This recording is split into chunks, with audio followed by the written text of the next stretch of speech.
UFC 277, Peña versus Nunes 2. Full card prediction. We got a lot of good fights in the card. We got 2 title fights. One of them, should not really be that much of a title fight, but it is an interim title fight with Kai Kara France from Australia taking on Brandon Moreno, the first ever UFC Mexican-born champion. We got a title challenger, Derrick Lewis, taking on Sergei Pavlovich. Title challenger, Alex Perez, taking on Alexandre Pantoja.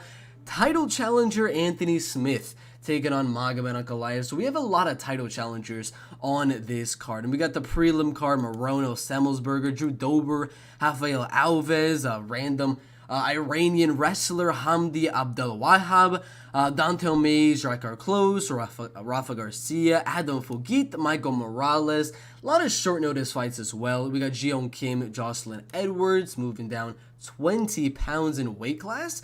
We got Israel Adesanya's guy, Blood Diamond, taking on Orion Cosce, and then Igor, Potieria, and Negumereanu. So we got a lot of good fights on this card that we are going to be predicting, but as usual, you guys know the gist with the channel. Make sure to hit the like button. We're going to try getting this video itself, the full card prediction, to about, let's say, 300 likes. And if we do that, the person in the comment section with the most amount of predictions correct on Saturday for UFC 277, I will give them a $50 bill, I guess, online. Obviously, I'm gonna give them $50, PayPal, Venmo, whatever the case may be. If this video gets 300 likes and the person with the most amount of fights predicted correctly, $50 bill. And also, anyone to correctly predict this card 100% every single fight correct, I will also be giving them a $50 bill. But yeah, with all that being said, last things last is go to the last 10 seconds of the video, click the profile picture on the left side of the screen, become a channel member, and see all the bets that we're going to be making from this card. But with all that being said, make sure to like, make sure to subscribe, put all your predictions down below.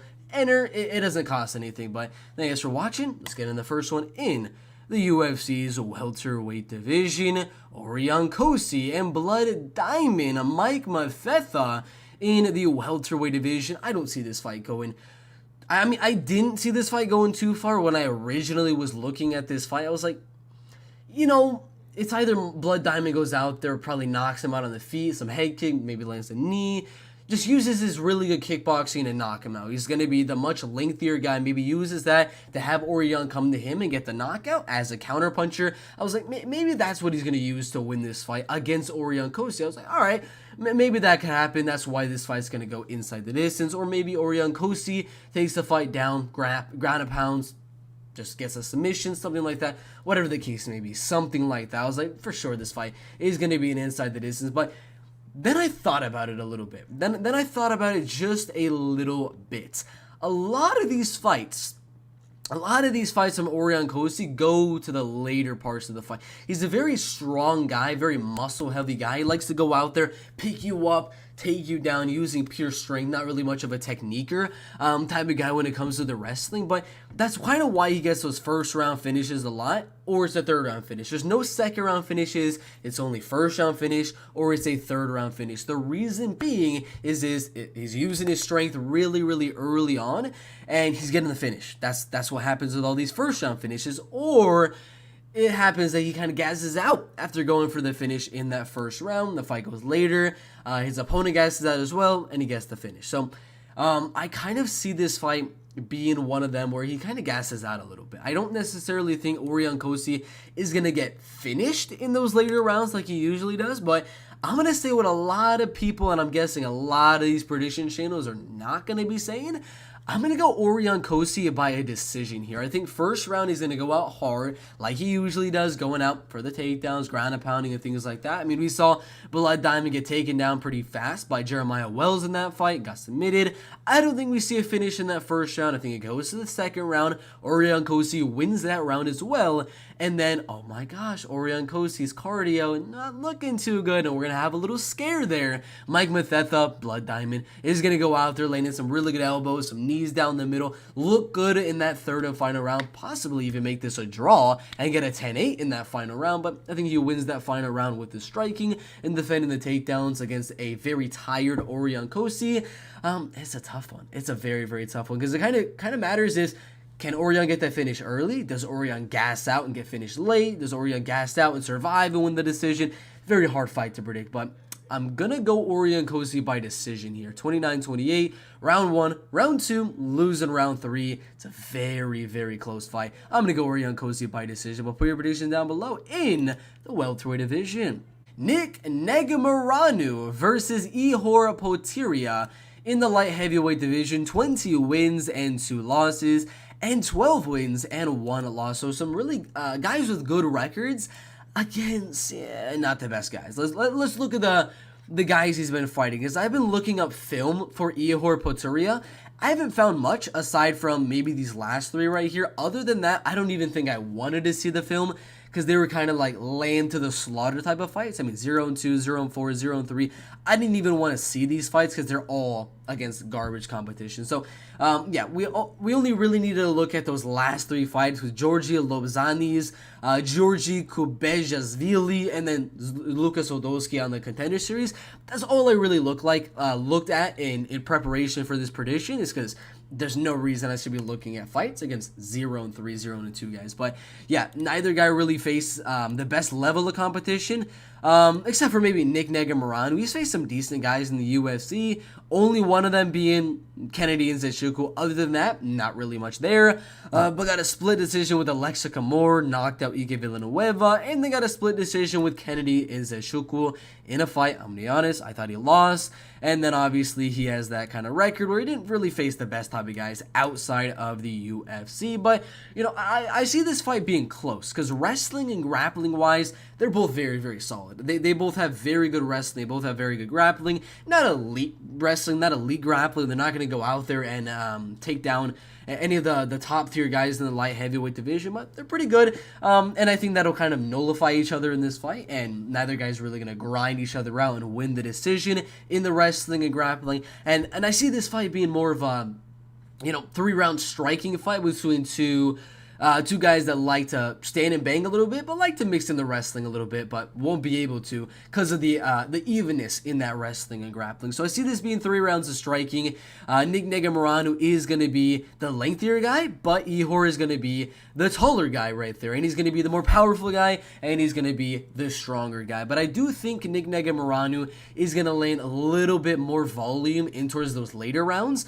But if it does go to those later rounds. Now, early on in this fight, I don't know if it's going to be one of those fights where Negumereanu is going to even get there. But he's shown a very good chin. He's eaten so many big shots in a lot of his fights. He's got a good chin. But this is a fight with Igor Potieria, who goes out there and he's just freaking throwing bombs in a lot of his fights. Not really with the best of defense for his own chin. So I do see this fight being a finish either way. I see either Igor Potieria going out there, pressuring Negumereanu, just getting his back to the cage, and just throwing wild punches, hoping to land. He's not a very technical guy, but he is one of those guys that's just looking to brawl, land some big shots in the feet, and go round and pound the heck out of you for that first or second round finish. It's either that or we get a tired Igor Potieria in the later rounds, and Negumereanu seizes his moment and defeats and knocks out Igor Potieria in those later rounds. So it's one of those fights where you got 2 brawlers that like to stand and bang, that have,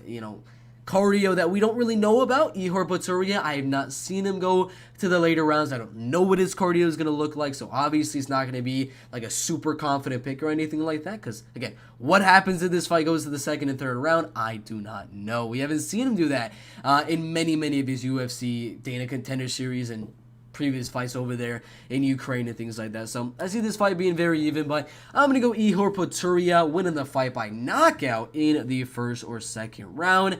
Not a confident pick, though. Yeon Kim and Jocelyne Edwards in the flyweight division. Good fight. 26 years old. I'm just kidding. It's not a good fight. 26 years old and 32 years old. Pretty similar heights and then pretty similar reaches as well. I mean, this is the first time where a Yeon Kim fight, that Yeon Kim is not outlandishly longer and taller and things like that than her opponent. The reason being is Jocelyne Edwards is not a freaking flyweight. I don't know why this fight is being held in the flyweight division when freaking Jocelyne Edwards just fought in the featherweight division against Ramona Pascual in her last fight. Who did she fight before that? Jessica Rose Clark, Carol Rosa, Yanan Wu, all in that bantamweight division. I don't know how she's moving from featherweight all the way down to the flyweight division. I don't want to know. I'm assuming it's just some crazy weight cut that she's going to have to do. Not to mention, this is going to be on short notice, so it's tough making a prediction on this type of fight. So, skill, like, if I'm basing this prediction based off of skill, I'm going to go Jocelyne Edwards. I think she's the faster striker. I think she throws more volume. I think the power is pretty even. I think she has the better kicking game, and I think she'll win a decision just based off of skill. But that's not the only factor we have to think about. We have to also think about the freaking fact that she's moving from 145 pounds to 125 pounds. I currently weigh around 138 pounds, and for wrestling, I moved down to 120 pounds. So I cut 18 pounds, and it's a pretty rough cut. I get very dizzy on that cut. I can cut lower than that, like Jocelyne Edwards probably can, but I get pretty dizzy doing that, and I'm pretty sure if I were to have an MMA fight, I would get a little rocked, my chin wouldn't be as good, and the shots that Yeon Kim lands in this fight might seem a little bit more powerful than they actually are, just because Jocelyne is taking on a very big weight cut, moving down to the flyweight division. So I don't know. It's a tough one. I can see this fight actually being switched to a bantamweight fight just to accommodate Jocelyne Edwards, just in case. But I don't know. It's a tough one indeed. Thinking about how in the world is a 145er going to move down to 126. I don't know, but my prediction is going to be Jocelyne Edwards. I think she kicks her at range. I think the boxing is going to be very even, but I think those kicks are going to be what salvages her the win on the judges' scorecards. But again, the cutting weights is the huge factor that I do not know about. I'm not with Jocelyne Edwards. I'm not coaching her on cutting the weight. I'm not seeing how mentally she's feeling. I'm not seeing how dizzy she's feeling walking out of the sauna. I don't know, but I'm going to go Jocelyne Edwards anyway. I might switch my prediction after the weigh-ins if she actually does make a weight. I don't know. We shall see. I'm going to go Jocelyne Edwards by a unanimous decision. Michael Morales and Adam Fugitt in the welterweight division. Do not ask me to say Fugitt 10 times as fast as I can. I'm not going to do it. I'm going to get banned off of YouTube. Maybe. I don't know. But Michael Morales, 13-0, 23 years old, from Ecuador. He is I believe a wrestling national champion, some like freestyle national champion or something like that. And he's also a Muay Thai national champion as well. So he's a very well-rounded guy. And I definitely saw that before he even joined the UFC. I was watching a lot of film on his UWC fights and things like that. And I was like, dude, this dude is legit. He's going to be a future UFC top 15, top 10 guy. And I don't know why he was an underdog against Nikolai Verethenikov right there, but I predicted him against Nikolai Verethenikov. I predicted him against Trevin Giles, and I'm going to be predicting him against everyone he fights in the UFC. I'm hyped on this guy. I think he could be a future champion. He's very big for the welterweight division. He's got really good wrestling, and he's got better striking than most of these UFC welterweights. So I can see this guy being a top 15 and a potential future champion. Adam Fugitt, good wrestler, good grappler with some good power in his hands. He's not going to take down Michael Morales. This will be striking fights, and Michael being the faster guy, being the more powerful guy, I believe being the more lengthier guy, but it's not showing the reach on here as well. I think he's going to outclass Adam Fugitt on the feet right here. Like, he's going to land so many big shots on the feet on Adam Fugitt. I kind of see this being like a Trevin Giles fight, but you never know. Like, I see a lot of the fights with Adam Fugitt not go to a decision. Like, 8 wins and 2 losses. His last 4 wins have been finishes. One of his losses right there, Kalen Hill, was a finish. You know, a lot of his fights are finishes, but we've seen this a lot. Like, a lot of these short notice guys coming in, fighting David Onama a few weeks ago. I mean, he went out there and he showed a pretty good chin early on in this fight. Showed some good heart and almost finished David Onama in the first fight. I see that being kind of the case here as well, where Adam Fugitt's going to look very good early on in this fight. He's going to land some good shots, but second or third round, Michael Morales is going to show what a really good mixed martial art is, a good UFC fighter really is, and I think he's going to land a really good right hook in the first, I'm gonna say second round knockout win for Michael Morales. I don't think any wrestling will be in play here. If it is, I think that'll be Michael Morales because he is the much better wrestler and grappler. But I mean, look at those odds, minus 575. Crazy odds, but I kind of agree with the odds. He's much better in every aspect of the game. But yeah, put your predictions down below. I got Michael Morales by a knockout. Drakkar Klose and Rafa Garcia in the lightweight division. Correct me if I'm saying Drakkar's name incorrectly. I could be saying it incorrectly. I don't know, but Rafa Garcia, however you want to say it, 27, almost 28 years old right there. Is going to be smaller, less lengthy, but the better wrestler and the better grappler. But Klose is not that bad of a wrestler and grappler himself. A lot of the fights that he's had against other good wrestlers and grapplers kind of have kept him on the feet, and he's been, either defending the takedowns or getting up from the takedowns right after that. Even against Bobby Green, he beat him by unanimous decision. Cristiano Jagos and Benil Dariush, she was able to defend a lot of those takedowns and make that a striking fight. So I do believe in the takedown defense of Klose, and I think the fight does stay on the feet. But then there comes the pressure of is it Drakkar Klose? Drakkar Klose. But Rafa Garcia is also one of those guys that goes out there and he puts on a pace. So Drakkar is good at going out there and landing some big, powerful shots on the feet. But Rafa Garcia is able to go out there, eat those shots, keep coming forward, pressure, mixing those takedowns and things like that. So this is not going to be a confident pick. I see this being a little bit of the pick'em in Rafa Garcia and Drakkar Klose. I can see this fight going all the way, either way, because Drakkar is going to be landing the more powerful shots. He's going to be landing the harder shots. He's taller, he's lengthier. Rafa's going to have to close that distance if he's going to be able to land his own shots and land the takedowns and things like that. So it's going to leave him vulnerable to land and eat shots from Drakkar Klose as he's coming in on Drakkar. So it's a tough fight for Rafa. Rafa is coming in on short notice. The game plan is close the distance, mixing the takedown, heavy pressure. But Drakkar Klose is a very powerful guy. As you close that distance, as you put on that pressure, you're going to eat a lot of shots. So I can see this fight going either way. I don't think I'm going to bet the fight. I think it's a 50-50. Flip a coin. That's what's going to decide it. But I do see the fight going all the way. Full 3 rounds, 29-28 decision for whoever wins this fight. I'm going to lean slightly towards Drakkar Klose. I think Drakkar is going to land the harder shots. Rafa's going to eat shots coming in. He's going to make it a dog fight. He's going to make this probably one of the best fights of the night. Besides like Brandon Moreno, Kaika, or France, this is going to be one of the best fights of the night. But I am going to go with Drakkar Klose to win this fight by a decision right there. 29-28.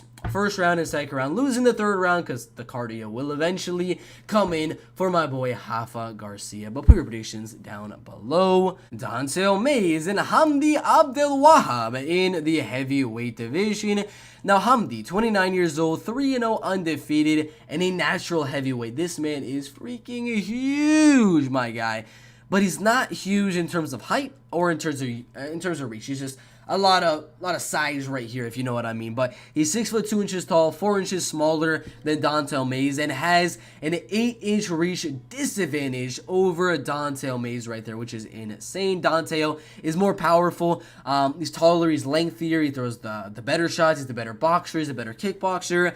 But there's the wrestling. That's the only thing that really, deciphers this fight a little bit. Is Don'Tale has all the striking and things like that.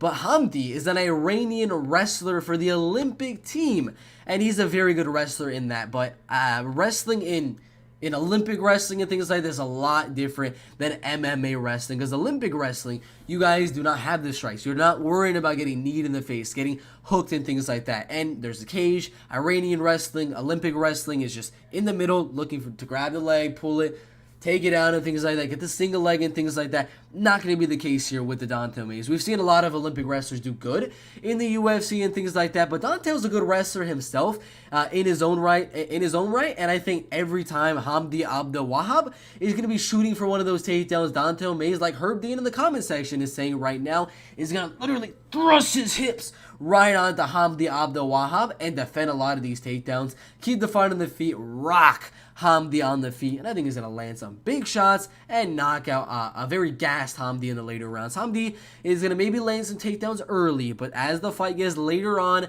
second round, third round, I think that's where we're actually going to be like, oh my god, Don'Tale Mayes with a takedown. Don'Tale's going to get on top, and he's going to freaking ground and pound the heck out of Hamdy, and he's going to thrust. He's going to start humping Hamdy Abdelwahab. It's going to be another weird fight. It's going to be like the Paddy Pimpley, Jordan Levin, a little bit of homo mixed into the fight, but Don'Tale's going to hump his way to a nice TKO win in the third round. It's going to be a good fight. Can't wait for it. Don'Tale Mayes, third round TKO. Drew Dober and Rafael Alves in the lightweight division. I think this is a pretty self-explanatory one. Rafael Alves is no Islam Makhachev. Like there's no way Islam and Rafael Alves are on anywhere near the same category at all. I mean, Benio Dariush, Oliver Mercier, these are all very good wrestlers and grapplers that were able to go out there, take down my boy Drew Dober, and were able to submit him. But look at these guys. These are all, one guy's about to be a PFL lightweight champion. Another is one fight away from fighting for the belt. One of them is fighting for the belt pretty soon. And then Brad Rydell right there. And if he's not fighting a wrestler and grappler type of guy, he knocks them out in the first or second round. He's very good at doing so. And he's a very powerful guy. He has one of the best chins in mixed martial arts. I mean, just look at that. It's magnificent. Look at the symmetrical in that chin right there. Oh my gosh, indeed. But yeah, the chin is just it's just absolutely amazing, my guy. But again, Rafael Alves is one of those guys. He's a good wrestler. He's a good grappler. Nowhere near the level of the guys that have been able to take down Drew Dober in the past. Yes, he submitted Mark Diakiese, Alejandro Flores, all of these guys over here, but I've seen his striking. It's not too good. He does get rocked in a lot of his fights as well. I think Drew Dober is going to defend these takedowns early on. Rafael is going to get frustrated, and he's going to look to pressure forward on Drew Dober, and Drew Dober is going to catch him with some big shots. Not in the first round. I think Rafael will use his wrestling early on to kind of mitigate the amount of strikes Drew Dober is going to be able to land in that first round. But second round, Drew's going to be landing them big shots. Rafael's back's going to be on the cage. He's going to get rocked, and he's going to get knocked out in the second round right there. Drew Dober by second round TKO. Alex Moreno and Matt Semelsberger in the welterweight division. Matt Semelsberger and Alex Moreno, man, this is a toughie. I don't know what's up with the odds. I'm going to be honest with you. The odds should not be where they are. What are they at right now? Minus 150 or something?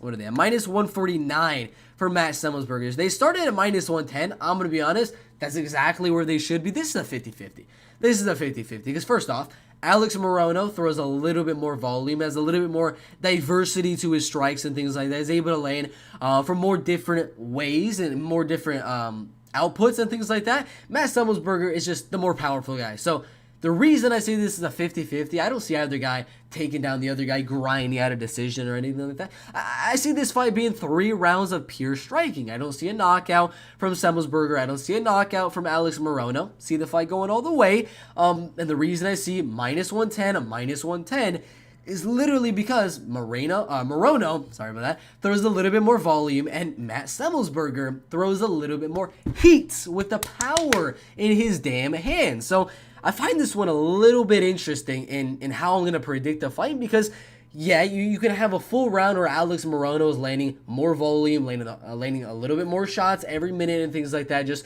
outlanding Matt Semelsberger on the feet. The judges are ready to count the tally and be like, all right, 10-9, Alex Moreno. And then Matt Semelsberger, last 30 seconds of the round, just comes out there, throws some big shots, and steals the round. I can see that happening, and that's why it's one of those tough fights to predict, because Semi has the power advantage, Moreno has the volume advantage. And the one thing I was like, I was going to be like, it's a 50-50 fight, but the reason I'm going to switch it to minus 120, Matt Semelsberger, plus 100, Alex Moreno, is that height and reach right there. If they were even height, even reach, I can see this being a 50-50 fight. But since the height and reach is that, and it's helping Matt Semelsberger a lot right there, it's going to actually force Alex Moreno to come more towards Matt Semelsberger, making it a lot easier for him to land those powerful shots, making it a lot easier for the volume to, slide closer and closer. And the closer that volume comes, the more likely it is the judges are going to give Matt Semelsberger the win, being that he throws with a lot more freaking heat. So I'm going to go Matt Semi, the Jedi Heat.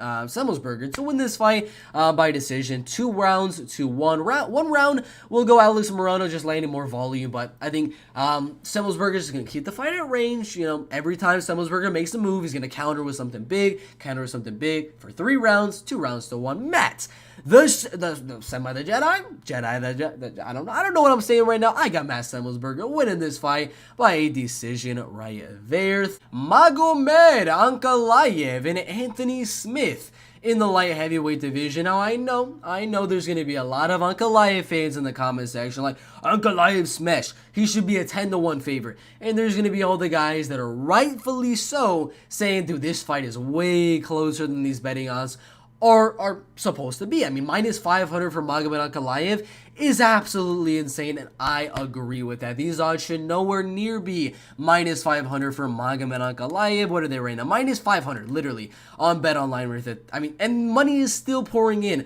on Magomed Ankalaev. I don't have Anthony Smith winning this fight per se, but it should be a lot closer of a fight. Now, striking-wise is interesting, because Anthony Smith has good kicking game. He's got very good leg kicks, as we saw in the Jimmy Crute fight, was doing very good there. And that's pretty much it. Power-wise, you know, he doesn't really have that much power in his hands, but he can crack. And I would say the power advantage is going to go towards more a Magomed Ankalaev in the fight. But yeah, so kicking game advantage goes Anthony Smith. Power advantage goes Magomed Ankalaev. Volume, I say, is going to be pretty even right there. That is why this is a pretty close fight.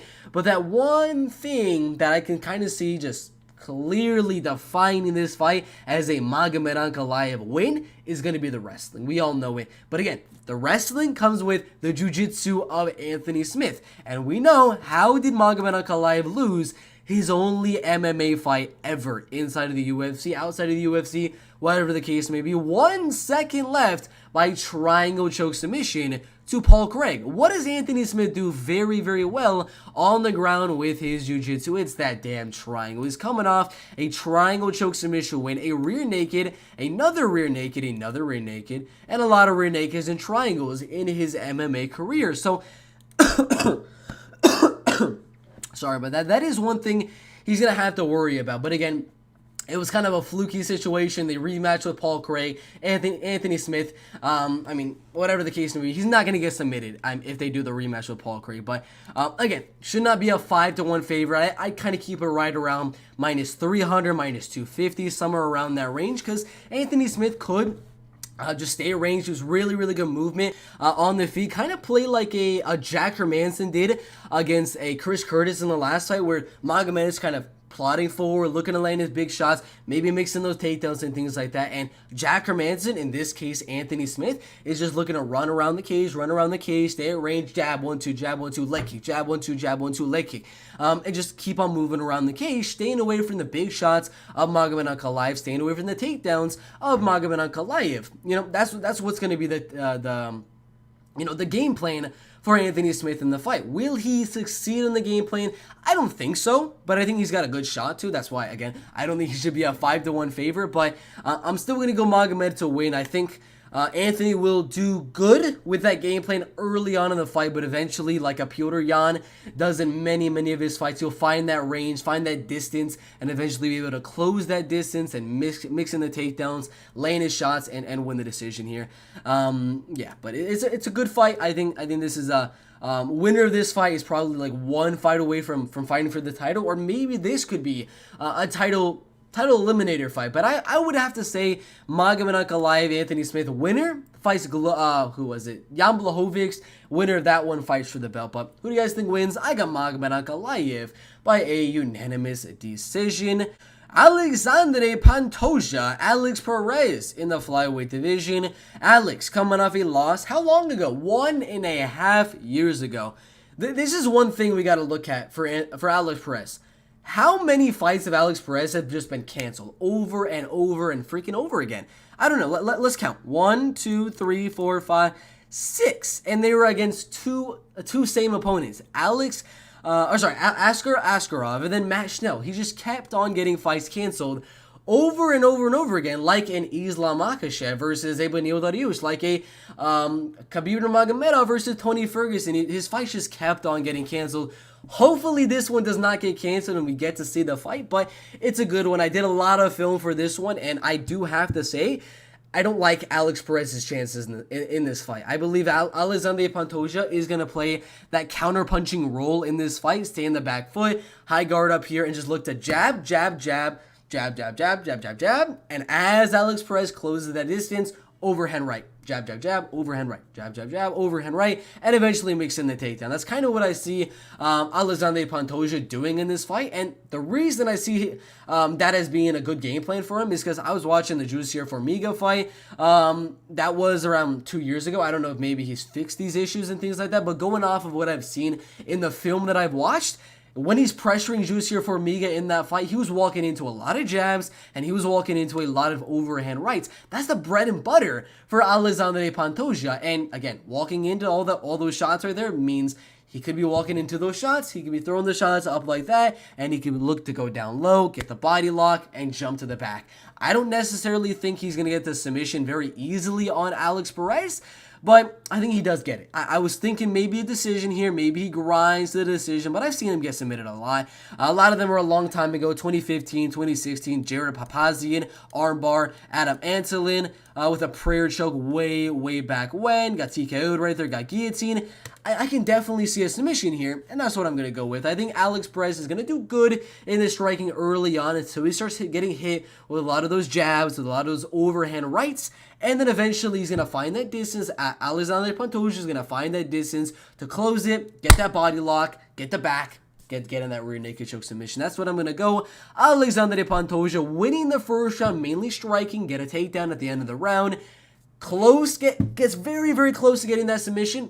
Survives. Second round, gets a takedown much easier than he did in the first round, and submits Alex Perez in that second round. He's a lot better in the grappling, a lot better in the wrestling and striking. I think it's very even. So, yeah, I'm gonna go Alexandre Pantoja. I'm surprised to see 91% of the Tapology going Alexandre Pantoja, and then what is it? Him only being like minus 160 on the betting odds? Very interesting. But I'm going to go Pantoja by submission in the second rounds. Derrick Lewis and Sergei Pavlovich in the heavyweight division. I'm going to say it right now. KO, TKO. Sergei, KO, TKO, Derrick Lewis. Those are the only two options. This fight's not going to go to a freaking decision. I guarantee you. But now, Sergei Pavlovich, Derrick Lewis. My original prediction, I do early predictions on this channel, I was going to go Derrick Lewis to win this fight because I was like, Sergei was coming off that long layoff. He did beat Shamil Abdurrahima, but he's a pretty old, kind of dated fighter and things like that. And he got knocked out by Alistair Overeem. I was like, yeah, I'll go Derrick Lewis. I think this is going to be similar to Derrick against Chris Daukaus, where eventually, Chris is going to look good early, and then, Derrick Lewis is going to catch him later on in the fight. But I was looking at what Cyril Gane did, and I was looking at what Tai Tuivasa was doing in those fights, where they were kind of going forward on Derrick Lewis. They weren't on the back foot or anything like that. They were coming forward on Derrick Lewis. They were throwing volume, moving their head a lot, staying away from that big overhand right, and they found very good success in that. Sergei is the guy that likes to not necessarily like pressure forward, but he comes forward, just a little plodding forward, step, kind of things like that, and he's looking to land the jab, and look for the uppercut that he landed on Shamil Abdurrahimov, or that overhand right that he's landed many times in his career. But it's a tough one. My original prediction was Derrick Lewis to win the fight by like a first or second round knockout. I'm going to switch it to a late finish from Sergei Pavlovich, second or third round. I think he's a lot lengthier. He's 5 inches longer in height, in reach than Derrick Lewis right there, which is going to kind of diminish the amount of time it's going to take that Derrick Lewis is going to be able to close that distance and land that overhand right. My verbiage isn't really the best right now, but you kind of get the gist. He's not going to be able to close the distance as well with the reach advantage of Sergei, or if he's going to close the distance, he's going to eat some shots coming in. So Sergei just needs to have some really good movement in this fight, pressure forward slowly but surely, and kind of tire out Derrick Lewis. Don't really go for broke in the first round. Throwing wild in the first and second round. Only do that late in the fight. Second round, third round. Once Derrick Lewis is like, he's a little bit tired at that point. That's when he's going to start to put on the real pressure and start to throw some big shots. And I do think that's what he's going to do in this fight.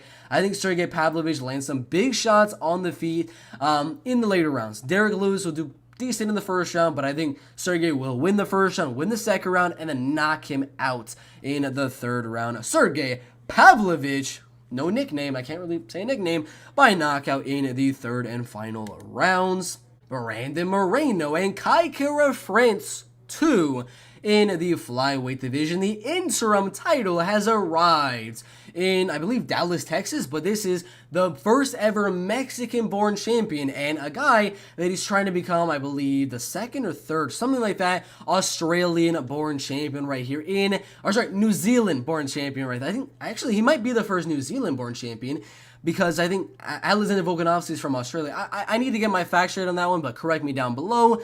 It's going to be a good fight. Is Israel Adesanya from New Zealand? I don't know. But yeah, 5'4" tall, 5'7" tall. Height and reach obviously is going to go Brandon Moreno in this fight. He's just going to be the taller, the much lengthier guy in a lot of his fights. He's a very long, lengthy guy. He's going to be a little bit younger than Kai Kara-France, but Kai is going to be the more powerful guy. He's going to have those hands. He's going to be looking to pressure forward, kind of like what I said with Sergei Pavlovich. Slowly move forward, get Brandon Moreno's back to the cage, and just look to land those powerful shots. It's not that Brandon Moreno is just going to land all that volume and win the fight just based off of volume. The judges aren't going to look at the numbers of the fight and see, oh, Brandon landed 3 more strikes, we're going to give Brandon Moreno the round. They're looking at what effect are those strikes doing in the outcome of the fight. And Kai Kara-France is obviously the guy landing with more effect, landing those harder shots. And that is why this is such a tough fight, because obviously I was originally thinking, Brandon Moreno could mix in a few takedowns in this fight. But again, I rewatched the Askar Askarov fight 2 times before doing this prediction right now. I literally just watched it before coming on stream, and I was like, dude, this takedown defense was legit. If he's defending against Askar Askarov, he should be able to defend against Brandon Moreno. So I think this fight is going to be 5 rounds of pure striking, fight of the night action in this UFC flyweight division for the interim title, and I think it's going to be a banger of a fight. Kai is going to pressure forward, look to land the shots with his hands, mixing some leg kicks, and Brandon Moreno is just looking to pop and move, use the kicks at range and land more volume. So it's a coin flip type of fight. I don't agree with the odds as well. I mean, a lot of the fights on this card, dude, odds are freaking dog shit. But yeah, 2-1 odds for Brandon Moreno. Nah, should not be that. I'm gonna go Kai Kara-France as the underdog to win this fight by decision, 48-47. I do think Kai Kara-France is going to be landing the harder shots here. I think the judges nowadays, I mean, sometimes every now and then they're like, oh, more volume. Sometimes they're like, oh, control time. Sometimes they're all like, more power. I mean, it really does depend on the judges, but I'm going to lean towards more. He's going to land those harder shots. Brandon Moreno, he eats shots very, very well, but it doesn't look like he's eating the shots well. Like, if he gets hit with a big overhand right, he goes, ooh, and like moves his head back very, very hard. But it's not like he's getting hurt or anything like that. But the judges are going to see that, and they're going to give the fight to Kai Kara-France. I see this fight being, you flip a coin, Kai wins. You flip a coin, Brandon Moreno wins. What the freak is this coin going to be on Saturday night? I do not know. It's a 50-50. What are the judges going to value? The kicks, the movement of Brandon Moreno, landing the jab, popping the jab at 1-2s at range, landing the kicks at range, landing the volume, or are they going to value the pressure and the aggression, the come forward attitude of Kai Kara-France, coming forward, trying to land those big shots, trying to get that finish on Brandon Moreno in this fight? What are they going to value? Depends on the judges. Someone in the comments needs to tell me who the judges are going to be for this fight, because I need to look at how they judge the fights in these type of fights where it's just volume based on power, and I'm going to kind of decide that way. But right now, I'm going to go Kai Kara as the underdog to win this fight by a 48-47 decision. I actually think he wins more of the early rounds, like round 1, round 2, round 3. I think he wins the early rounds compared to the later rounds. I think later on in the fight goes, those are going to be Brandon Moreno's round due to the cardio. I mean, Brandon's cardio is absolutely amazing. But round 1, round 2, round 3, those early rounds, Kai is going to do very good in them. later on in the fight, Brandon's going to make his comeback a little bit there. So 48-47 could go either way, but this is going to be one of my underdogs for UFC 277. Kai, don't blink. Cara France. Predictions down below. I get Kai by a decision. I'm going to go split decision. I don't really care, man. Split decision right there. Juliana Peña and Amanda Nunes dos in the UFC's bantamweight division. 34 and 30, almost 33 years old, so I'll just say that. And this is going to be a good fight. Amanda is taller, not lengthier, because they do have the same reach right there, but she does hit harder. She does have more experience. She is the bigger fighter. She does have better wrestling. She does have better grappling. Fight IQ?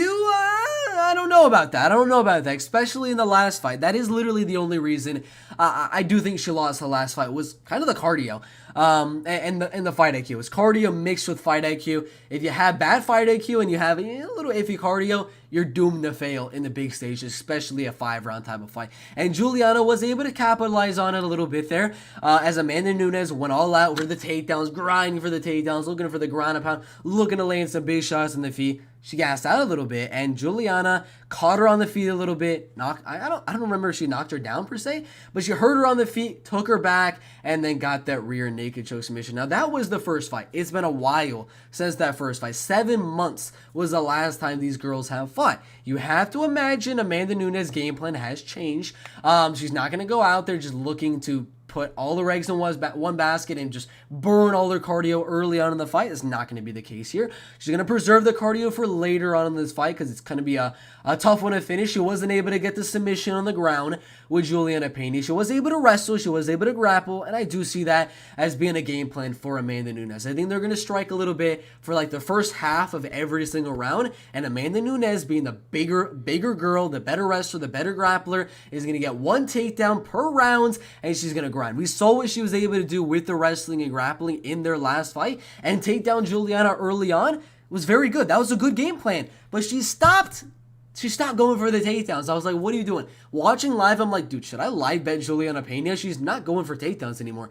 What is she doing? I mean, Peña's cardio doesn't look too bad right now. Why is she not going for takedowns? It was fight IQ mixed with cardio. If she has the right fight IQ, continues to keep the striking very even on the feet, not leave herself exposed to get to get hit with like the left hook and overhand right like the last fight, and she's going to be mixing in those takedowns every single round consistently throughout this fight. Dude, I'm going to go freaking Amanda Nunes. But again, it's a close one. I'm going to go Amanda Nunes here. I think this fight does go to a decision. Y'all can debate me on, dude, no, this fight's going to be a finish. I got Amanda by knockout second round. I don't care. This fight going to a decision. Juliana is going to...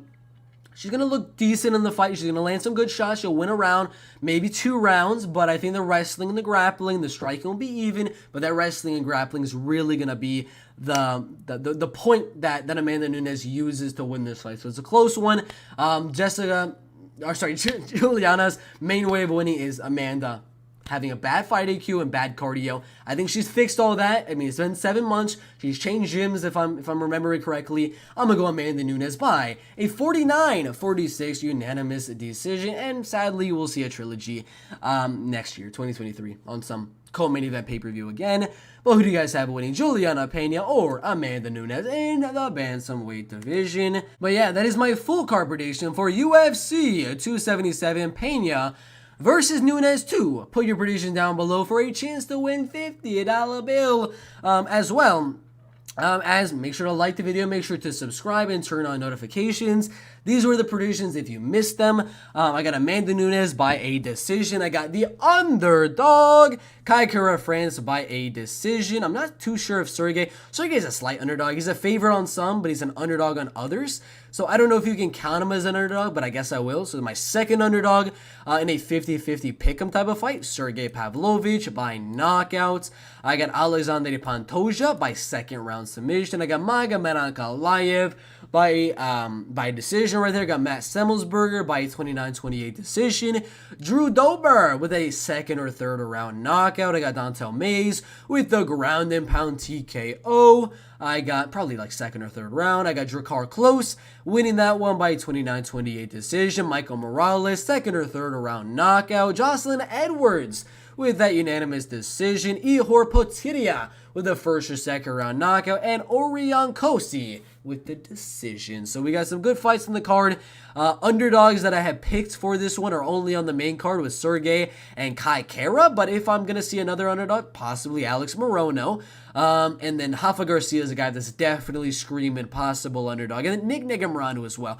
Those are the fights I can definitely see an underdog in. Negumereanu, Alex Moreno, and what was the last one I said? Rafa Garcia. But the only underdogs I actually have predicted to win are going to be Sergei and Kai Kara, friends. But put your predictions down below, like, subscribe, and we'll see you in the next one.